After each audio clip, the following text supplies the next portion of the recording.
Hey, we're back for another episode of the RookieVille podcast. I'm your host Joe Joe and my pal Cbomb. And this RookieVille podcast is brought to you by the Ballsville game, which combines fantasy football and poker, which creates big payouts with great odds. Connor, this is double duty for you tonight, as you made a feature on tonight's main pod. How are you feeling? You ready to get into it? Yes, sir. Yeah, had a good little promo on there, hyping us up a little bit, calling us out. So we have some names that we're going to mention that we didn't get to earlier that a lot of people have been itching to hear about. You know, some of these guys, running backs in particular, that people are just excited to hear about. So if you're just ready to hop right into it, we can just go ahead and get into it. But before we do that, Connor, we have to remind everyone to like and subscribe and leave comments. So please do so. And now we'll get into it. So first guy first is Jack Besh. I am a Besh boy, Connor. As you, I think you've probably heard enough of him from me, probably ad nauseum. He landed in the Raiders. I'm not going to try to sound like I'm just biased here or anything like that. I actually did not predict him to go to the Raiders at all. I really thought he was going to go to a spot with a better, more scheme fit, because I do right here on some of my notes here is that he does thrive in certain sets, but his biggest selling point to be drafted as high as he did in round 2 was his route running and reliable hands. I think almost second to none in this class at the wide receiver position. But again, it's really because of the free releases that at TCU put him in those kind of circumstances. So if he ever gets free releases, or if he's lined up in bunch sets, good luck to your slot corner or even boundary corner who's covering him with a free release. I think he wins those routes 9 times out of 10. But I want to hear what you got on him, because I can go all day about Jack Besh. I watched so much of his tape. I fell in love with it, but go ahead. Yeah, so there's a couple reasons I don't have him as high as you. He wasn't one of the guys that stood out to me on tape. He wasn't one of those, top end wide receivers against cornerbacks like Mbuka or some of those other top guys. But he is high enough on my rankings to obviously slide up into 17 pre-draft rankings. He was in the low 20s, high 20s, mid 20s area. So he definitely jumped up some spots, especially because, like you said, draft capital, they invested a lot. Fit, or where he went to, the opportunity there. There's really only one wide receiver, and then Brock Bowers you have to worry about over there. So he's going to have opportunity. He probably is going to be on the field a lot as a rookie. So we'll see what he can do. Hopefully he's not one of these, like we talked about on the first episode, like a Kevin White type player. But yeah, I like him. I like the opportunity he has. He's not in my top 12. I think you had him at one point. I did. I had to be more conservative because obviously he was never going to go in the first round. But hey, he's also a glue guy, a culture fit. Like the way he I even listened to all the interviews, especially his post game after the Senior Bowl when he caught the game-winning touchdown. You guys don't know, his brother Tiger was involved in the New Orleans terrorist attack prior to the Sugar Bowl. So he plays with a chip on his shoulder. I go for guys with something to prove, and that's why he moved up so far and shining out and playing with a purpose. So, all right, enough about Jack Besh. Obviously, I if you guys don't want to know more about Jack Besh, please come at me. But going on to number 14, Jackson Dart. He's our second QB. Is he your second consensus QB as well? Yes, he is my second QB. Got you. Obviously, he may not start out the gate. Obviously, there's a lot of veteran quarterbacks in front of him at the moment. But hey, I think this kind of comes down to Brian Dable and Joe Shane, really, if they really want to save their jobs. They had to go get a quarterback in this draft. I think he's mobile enough to matter.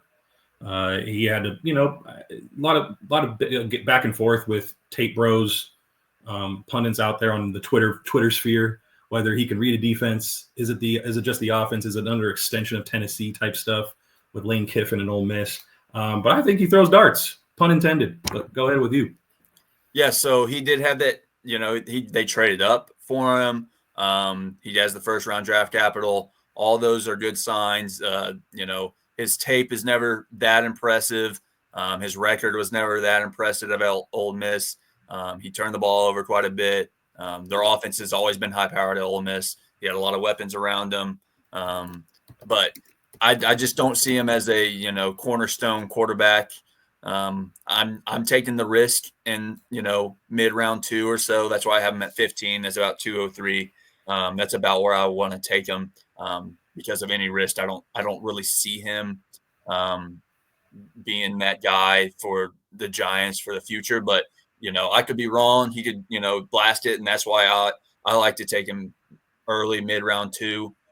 Take a little couple shares, but I'm trying to stay away from him because I've seen him go 107, 108. I'm staying away from him at that range.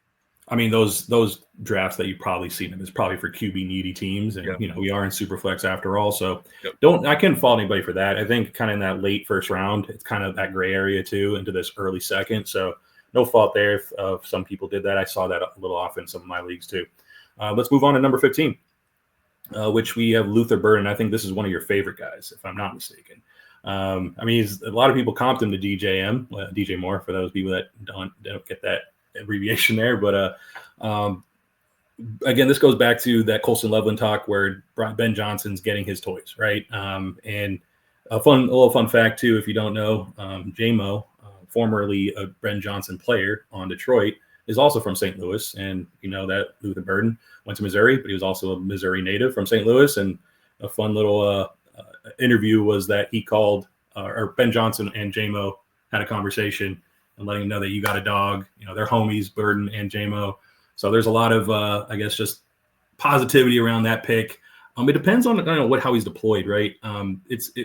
Because maybe they're so close with each other as far as DJ Moore and I'm sorry, not DJ Moore. J-Mo and Luther Burden, that maybe they actually play him like a J-Mo rather than a lot of people like to think is Amon-Ra St. Brown. So I want to hear what you think on that. Yeah, so he was pre-draft rankings. He was one of my favorites. I think I had him either right above Mbuka or right after Mbuka, that range. The draft spot's not my favorite, although he's going to be in a good offense, good young offense, but he's going to have at least 2 dogs in front of him, like you said, DJ Moore and Odunze. So both of those guys are going to be in front of him. So he's going to be struggling for targets for at least a year, if not 2. While DJ Moore is still there, he might emerge above Odunze, which would be nice. But you never know. One thing I will say is if you watch a pod, I don't know, 2-3 months before the draft, I was saying that I was hoping I was going to say Redskins. Sorry, Scott. The Commanders go out and get him. So, but instead of them getting him, they went and got Debo. So obviously he fell past them. So, and as your comp says, Debo light. So that's just an interesting thing I said a while back. But yeah, he's my favorite player in round 2. I'm taking him almost every time at the 202. If he drops, he's one of the ones that drops because, like I said, his production year 1 is probably going to be very, very slim, unless he, is just a dog like I think he is. I think like the biggest worry too that a lot of people are scared off of is that last year at Missouri, where he kind of was phased out, or not maybe phased out. It's just maybe the QB concerns, or QB just play was just so bad, but they still didn't target him. And then he kind of had some DJ Moore body language too. Like he was just kind of disinterested. DJ Moore had those concerns last year with Caleb, right? So, and Ben Johnson made it a big point, like saying like, I'm watching everything, like effort on every play. So if both of these guys kind of have that, I'm not getting the ball. If the play is actually primary option, primary read is somewhere else, like, are they going to give full effort? And that kind of could dictate snaps. They're a rising offense, an ascending offense. Obviously, the new offensive scheme is an upgrade. Offensive line is improved. And now we're entering year 2 with Caleb Williams, the franchise quarterback. So a lot to like, but seemingly, before we move on, is just that these kind of offenses sometimes take a year to really take off. So just keep that in mind. But go ahead. Let's go to number 16 here. And this is finally where we get RJ Harvey. Now, this is probably where we're going to, hopefully we get some comments, right, Connor? Like, I hope that people come at us with why I have him so low. So we already have a couple comments about why he wasn't even in the first round. And so I don't have him in the first round. You have him even lower than I do. So you can go ahead and take the floor, and then I'll riff off of you. Got it. And I think the biggest thing, and let's touch on the reasons why I'm a little lower on him, and then I'll focus on his positives. There's obviously positives. He never really truly broke out, right, as a player. He's also older. He's coming into the league well over 24 years old. He's a former QB, so not a natural at the position, and he's also tore his ACL. And then on top of that, they kind of reached for him because Sean Payton fell in love with him, as these notes here also say. Like he literally shushed the coaching staff. Like this is the other reports and interviews that I kept reading about, and he fell in love with him. He like shushed everyone. Like, I'm watching RJ Harvey. Like he was that glued to the screen about this kid, which obviously Sean Payton offenses target the running back, especially out of the backfield. So he's going to get the opportunity. It just remains to be seen. Also, is he a true bell cow though? That's my biggest peeve, along with those other red flags. And those kind of profiles are volatile. So call it what you want. That's just what's scaring me a little bit. Yeah, and you can definitely hit on those things. The two biggest factors, and I've said this over and over, are draft capital for me. Hit rate between, I think, round 2 RBs and round 3 RBs is like 50% difference. It's like, I think 60% or upwards of 60% in first 2 rounds, and then downwards of 15% in the 3 through 4, and then almost 0 after that. So that's one of the biggest factors. And then landing spot, obviously, like you said, Sean, the Broncos reached on him. So they really like this guy. They think he can be, like you said, a bell cow. There's really not much competition back there. They already, McLaughlin. I don't know how to say his name. Julio McLaughlin and Audric Estime. Yeah, Estime. Neither of those guys really broke out last year. They thought, Julio or whatever his name is was going to break out. Didn't. Javonte, went to the Cowboys. So there's really not much back there with him. So I think he's going to be leading the backfield. We'll see where that takes him. He's going to have a lot of opportunity, especially early in the year, to, get you some fantasy points. So I think that's why so many guys are high on him. Jay Morris commented, why do we have him above Caleb Johnson, stuff like that. Personally, I have him basically, I think, a spot or 2 behind Caleb Johnson. I just had Caleb Johnson so high pre-draft that I couldn't move Harvey up that much. I did move Harvey up quite a bit because he wasn't. Me too. I think I had Scadaboo Me too. above Harvey as a pre-draft rankings, but like I said, draft capital just matters so much to me that I actually moved him up.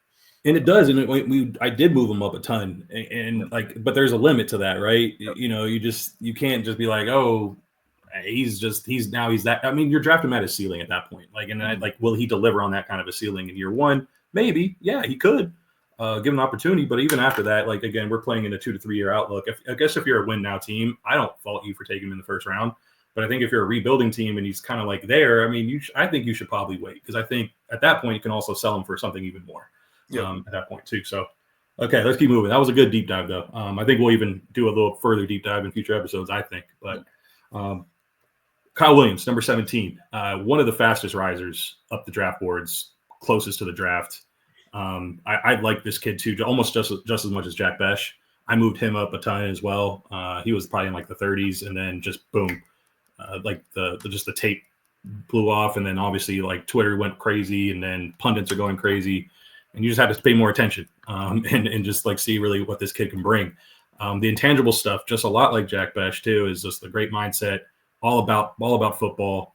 And he's a great player. The production profile was all there. He did nothing but shine in his stops. Obviously at Washington State, I think is obviously the biggest thing is just the ton of bodies that are in front of him, kind of like RJ Harvey. There's not really big names, but Pop Douglas plays a ton. Stephon Diggs is now there, whether question he's healthy. Mac Hollins always plays because he does things what coaches love. And Jalen Polk, obviously, it's a new coaching regime. Will he get a chance? But so there's a lot of bodies there. And obviously Josh McDaniels. So that's what I have a little fearful there. But go ahead. Yeah, so Kyle Williams is actually who I thought Jalen Royals was going to be. I thought Jalen Royals was going to be in this spot, going to a great team, although Jalen Royals did end up landing somewhere very good for him, I guess. But I thought he was going to be a riser in round 2, even late round 1. I think I talked to Joe Joe about that a long while back. But Kyle Williams had very similar tape, in my opinion. Their profiles are very similar. They went to smaller schools, I think. Kyle Williams, Washington State, and then Utah State was Jalen Royals. So I had Kyle Williams way further down on my list pre-draft, and I had Jalen Royals about where Kyle Williams ended up. So, but yeah, I like his tape, like he said. the draft spot is really good. There's no wide receivers there besides Diggs. Then you have Douglas and whoever else that haven't really ever broke out over there in New England. We'll see what Diggs can do if he even starts there.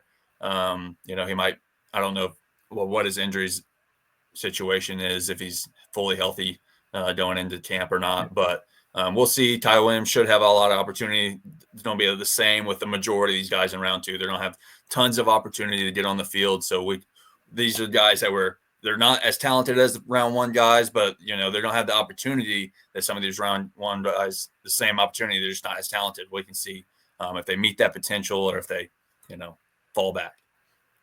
Yeah, I think I would love to go more in detail with some of these guys that we already talked about what their ceiling can be in year 1. But I know we'll be doing some more deep dives with some of these guys too. But I think if he becomes the New England number 1, do you think he's in wide receiver 2 to 3 territory, end of wide receiver 2 territory, or is that still too lofty? Because I think wide receiver 3 is definitely a ceiling outcome for him.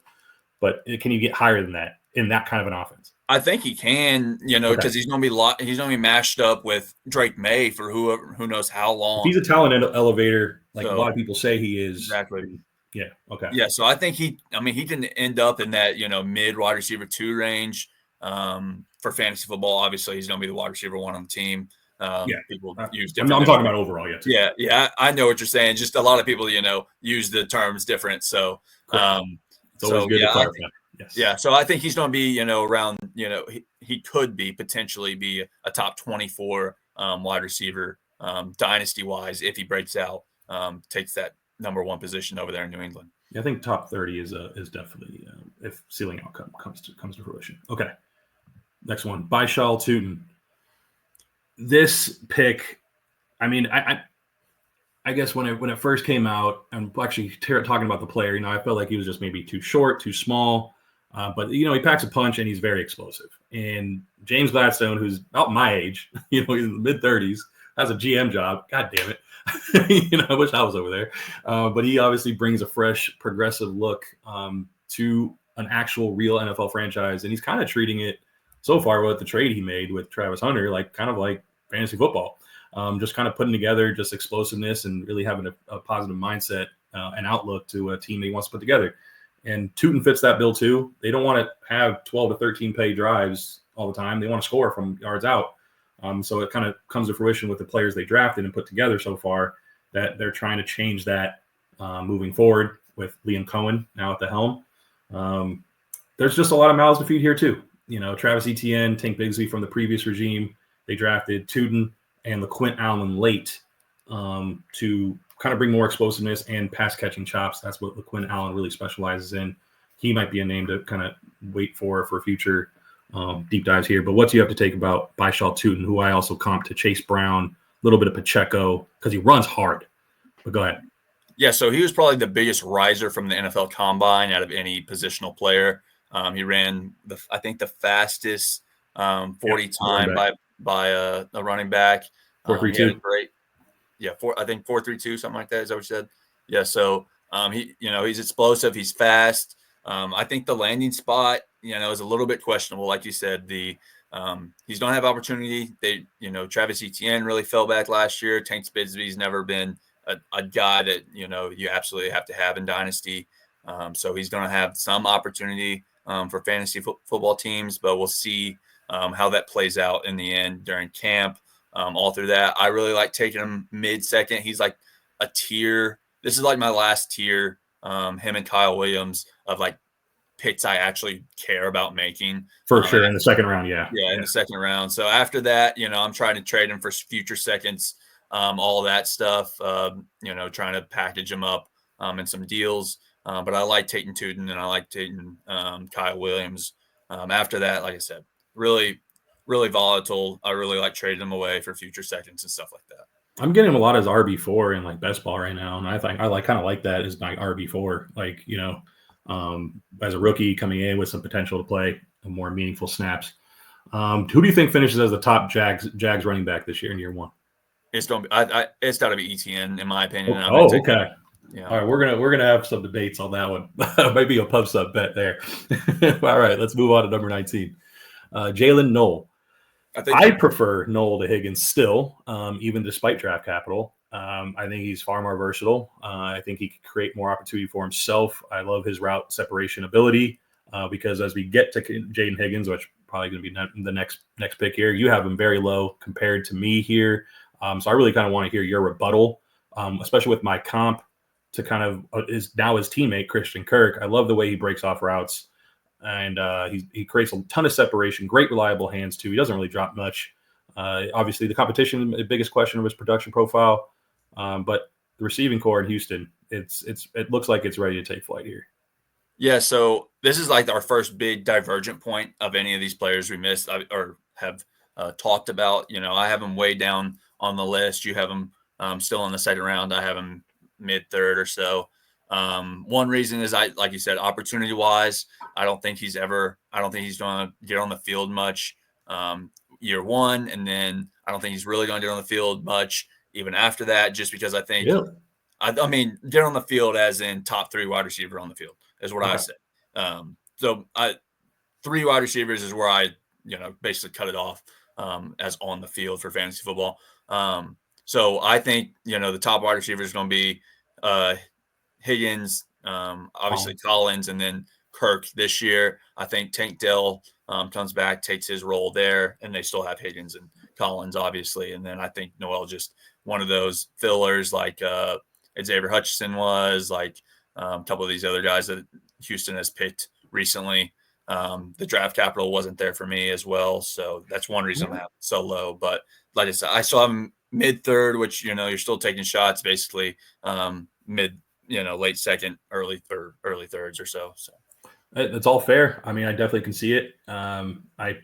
At least at this juncture, I think there's a lot of injury concerns with still Christian Kirk kind of being like the reason why he's only on 1-year deal is because of his injury history. So he can't stay on the field. That's where Noel has even a free year to put up production so that when Tank Dell does return, that he still can make a running case to be that guy long-term. So, and without further ado, let's go to his teammate, Jaden Higgins here. Like you said, twin tower, bookend. He runs a sub 4.5 at 6'4", 215. So a lot of the measurables are there, and obviously the physical traits. But I think just my biggest question to you then is he more Nico, because I have a Nico Collins light here, or is he more Kenny Golladay? Because I struggle to see if he can get true separation at the NFL level. Obviously, I just need to see him play because I mean Iowa State. You can't really make that distinction yet. So go ahead. Yeah, so I fell in love with his size. Like you said, 6'4", 215 is just a huge wide receiver. Like you said, Nico Collins, Michael Pittman, all big wide receivers who produce. Although Michael Pittman's kind of fell off the last couple of years, he was drafted pretty high. No fault of his own. I think it's more quarterback there, but go ahead. Yeah. I really liked his size. I really liked some of his profile. He had 2 really good years at Iowa State.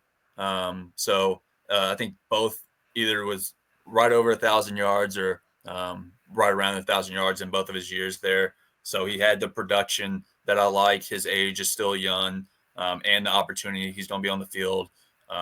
I believe he's going to be on the field at that, that 2 spot on the outside. I think that's what Houston was missing, especially in the later part of last year. They really only had 1 guy to throw to, and then they had a bunch of fillers because of injuries to Diggs. Yeah, and one of them took out Tank Dell. It was a random filler that took him out on his own teammate. But anyway. Yeah, so exactly. And so I think he's going to be on the field. I've taken him mid-round 2. He's all in this combination of all these wide receivers that are right there, Besh and all of them guys. So I don't have a lot of Higgins, to be honest. I mean, obviously people like him a lot, so and I have him a little lower, so I don't get a lot of them in the rookie drafts I've already done. So it's a little bit of a shame, but I'm trying to get some of those shares in best ball or perhaps redraft. I think he's going to be basically free in redraft, guys. I think just because of your home leagues, I think he's going to slip, and it's single quarterback in some of those maybe home leagues that you might do. Ballsville, we obviously do super flex, but we'll see where things will be seen about that ADP. All right, let's keep moving. Cam Skattebo. I'm sorry, Skattebo. My goodness, I can't believe I said that wrong. All right, Skattebo. Well, what else is there to say, man? I mean, like you watch this guy on tape. He's just great to watch, fun to watch. The greatest thing I think that's happened to Arizona State football in a long time. Obviously, Jaden Daniels did have a small stop there, but that's not where Jaden Daniels really made his money. This kind of goes back down to the Brian Daboll, Joe Shane saving their jobs, picking up players with like talent and a player that a fan base is going to really get behind if he really plays up to that kind of that production that he kind of had at Arizona State, or just at least giving those flashes, breaking tackles, pile pusher, just nose head to the ground, grind it out, eating up those tough yards. Anything like am I missing here? Like truly, because I mean we've all known about Cam Scadaboo at this point. Yeah, so he just reminds me of that one viral video that was like a couple years back that they're asking this guy about what his teammates, and he just goes dog to every single person he asked about, and that's just Cam Scadaboo like to a T. He's just a dog, honestly. He's grinding out all yards throughout the conference games. He was calling himself the best running back in the conference with Alshon Jeffrey, obviously. So his mentality's good. I didn't love the landing spot. They have Tracy they just drafted there last year, who's going to be getting the passes out of the backfield. And then we'll see. I don't think Scadaboo's really made to catch swing passes or anything. He's going to be grinding. He did a lot of it though. I mean, that's the thing about his tape is that he can do a lot of it out of the backfield too. He caught it. He had great production out of the backfield. Yeah, but granted, Tracy's a former wide receiver, so. I hear you. No, I hear you. And they also liked what they got out of Tracy. I just think the only reason why they probably went this route too is because I think it was one of the later games of the year where they had a chance to win another game and he just dropped the ball. Like Tracy fumbled the ball. They're looking for more sure-handed running backs. I think obviously Devin Singletary is going to be a pain in the ass too, just because he's a Brian Daboll favorite. They spent time in Buffalo. But I like this pick for the Giants. I kind of hope that Brian Daboll keeps his job. I think he's a great coach, like X's and O's wise, but hey, it is what it is. Trey Harris. Okay, Trey Harris. I struggle with this one too. I know a lot of people like him. I think that he's one of those receivers and prospects that shine late, and I think I kind of one of the names that comes to mind aside from the comps here is kind of Xavier Legette, where maybe kind of a little more gadgety. I mean, at the moment, he fits as a perfect complement to Ladd because they need an outside wide receiver and something that's more confident than a Josh Palmer. I don't know why some people are really about Josh Palmer in Buffalo, but I'm not on that tier. But I think he's more Xavier Legette or Michael Gallup than he is what I think some people could like. Maybe like I think the ceiling out comp that I have here is more Cedric Tillman of what he showed. Being more a physical wide receiver presence on the outside, but I don't know how transcendent he can really be coming to the NFL. What say you? Yeah, I mostly disagree, obviously. I think he's going to be – I loved his production tape. I think he only played 8 games and had over 1,000 yards this year with Dart over there in Ole Miss in an SEC, conference. So I really liked him. I think his opportunity is going to be great on the outside or inside with Ladd. I think both of them – kind of have the same they can play both outside inside type players, but we'll see. Obviously I'm only taking him at the 204. It's not like I'm so high I'm taking him in the first round or anything like that. I've seen him go in the first round, like the 111 112. Not that high on him, but I do think he can definitely make some noise in the NFL. Yeah, I think the little that's this like second round tier receivers between Burden, Besh, Kyle Williams, Noel Higgins, and now Trey Harris. I mean, there's a lot of people that could go interchange on those handful of receivers there. It's also known, if you guys don't know, Trey Harris is a former quarterback. He was actually Malik Neighbors' quarterback back in high school. So I think that transition does kind of mesh well a little bit. I mean, granted, Luke McCaffrey was a former quarterback. We haven't seen much from him yet, but Jacoby Myers was a former quarterback. I think that's also a pretty decent comp for a Trey Harris if he can hit that type of level of production and consistency, because that's what Jacoby Myers does well. All right, keep moving. We only have 2 more here. Jalen Milroe. I've kept this comp the entire way, AR Light, because of his throwing mechanics, his style. I think another comp that actually came to mind recently, I didn't update this sheet, but I want to hear you those, because the way he kind of just throws that arm back and it's kind of flat. Mm-hmm. It kind of reminds me of Colin Kaepernick. you know. And I think the playmaking ability is also another fair comp too. And I think that's where he's going to make his bread, right? The landing spot's pretty decent. I think it's a good landing spot in a sense, not just for playing right away, but I think it's a good landing spot for him to grow and develop. That offense now is turning into from what they were last year with Ryan Grubb being a pass first offense. They really want to shift their offensive scheme to being a run first offense. And hey, if Sam Darnold doesn't cut it, you have what people keep saying, a Lamar Jackson light with his ability to carry the football, and he's even faster, I guess, based on rumors. So, what say you about Jalen Milroe and the opportunity? I think for the future more than immediate production here. Yeah, I mean, I find him to be a career backup. His profile, especially this past year at Alabama, was absolutely horrendous. But I mean, if he can get in there and learn, he had the potential. I mean, he was going to be a first round draft pick, basically. That's where he was mocked to go before this season. Was like a high end first round draft pick. So his potential's there. His tape was just not there. His play, honestly, just wasn't there this year. I mean, throwing tape, right? Because I mean, he definitely shied at the ground. I mean, right? Yeah, but we're not down running backs anymore. So, but I mean, a lot of people told Lamar that he had to be a running back or whatever. See, Tim Tebow had to be a tight end, whatever. But yeah, his profile just never stood out to me. His play, honestly, it made him take a back seat in my mind through rookie drafts. I don't have any shares of him at all. So I think I have one share of him in a best ball league just because I was like, yeah, my third quarterback or fourth quarterback. I think this build I went with 4 quarterbacks, and I was like, yeah, I'll take a shot on him like that. But 2 quick fire questions. I know we're close to time here, but do you buy the better than Lamar Jackson with the ball? Like, these are from NFL scouts, executives, like his tape. Okay, no. The other thing Lamar is Jackson won a Heisman like easily, and he was like a first round draft pick or whatever. So no. All right, and then because I comped him an AR, I was like, do you think that he can actually complete more than 50% of his passes? I don't think he's going to throw 50 passes. I don't know. Okay. All right, let's go to I just had career back. I had to just rattle those off fast. All right, T. Ferg, man, probably my favorite tight end of the draft. I mean, aside from the top 2, like I love this kid just because of the swag that he plays with. I think I love these comps for him. I called him Travis Kelce light, not because I think of the production he could possibly get to.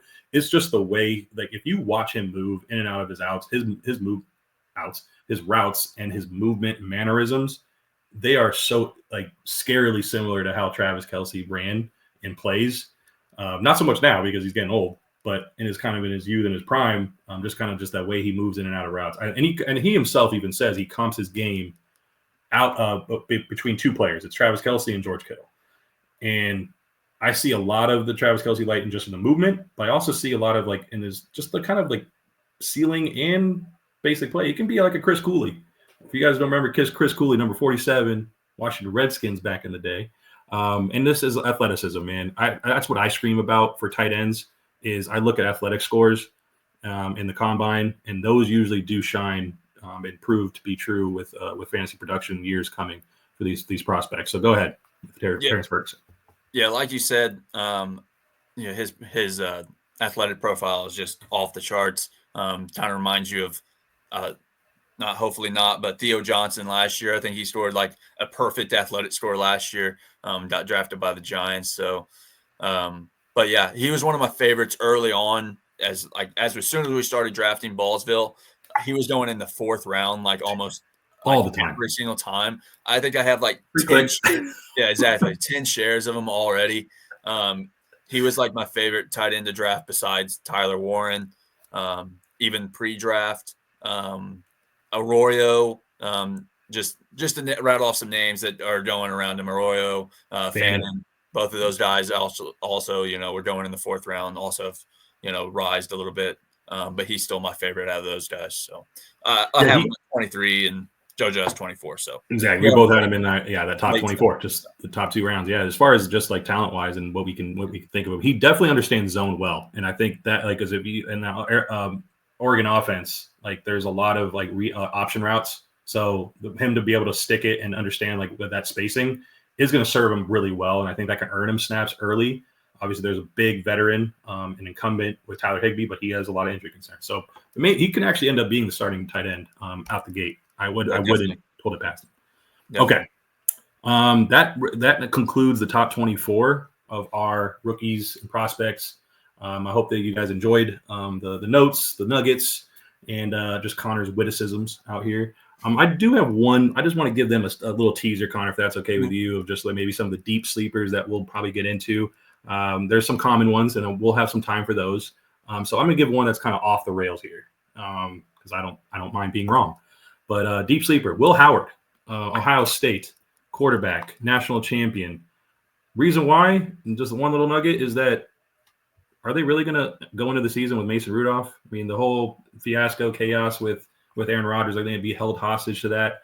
There is a chance in a path that Will Howard can surprise a camp and end up being the starting quarterback. I know it's a long shot, but that's what I'm going with here. If you can probably take him or pick him up on waivers if he didn't get drafted. Yeah, and then you have your other, like you said, you have your other famous ones. Hunter, I've already mentioned on like the Ballsville pod. You have a couple tight ends in Tennessee that people are really liking to take, deep in round 4. I think there's 2 of them that people really like, especially just in Tennessee. Ayumanor? I don't even think he's one of them. It's like there might be 3 just in Tennessee. They're trying to, get a tight, a wide receiver out there in Tennessee. I've seen Joe, and then you have Tyler in New Orleans there that might be a starter too that we might touch on. We'll touch on all the QBs like I mentioned on the pod earlier. If you watch that, we're going to touch on all the positions basically and talk about a deep dive into a couple of them each. So like your quarterbacks will have 4 or 5 deep dives on each, and then running backs same, wide receiver same, tight end same. So yeah, just keep up with our mini series. This is episode 2. Hopefully at least 10, if not 12 episodes. So, and again, don't forget to like and subscribe to the Ballsville game, Ballsville podcast overall, but like our RookieVille podcast as well. Don't forget to leave some comments, what you like, what you don't like. Retort to us, comment on our rankings, please. We love to speak to you, and we can respond to that. And if you guys want certain things for this pod, for the main pod, just give a comment. We'll try to group think it and see what we can bring to you guys. So again, without further ado, one more thing. If you watch our last one, episode 1, and it gets to 20 likes, which isn't that high of a goal. We've gotten 30, 40 likes on a Ballsville pod before. For sure. So 20 likes, it gets there. We'll do a giveaway. We'll do a free entry to one of the bid games. So $7. Appreciate that, Connor. And with that is a wrap for episode 2. Stay tuned for more. Take care, guys. That's a wrap.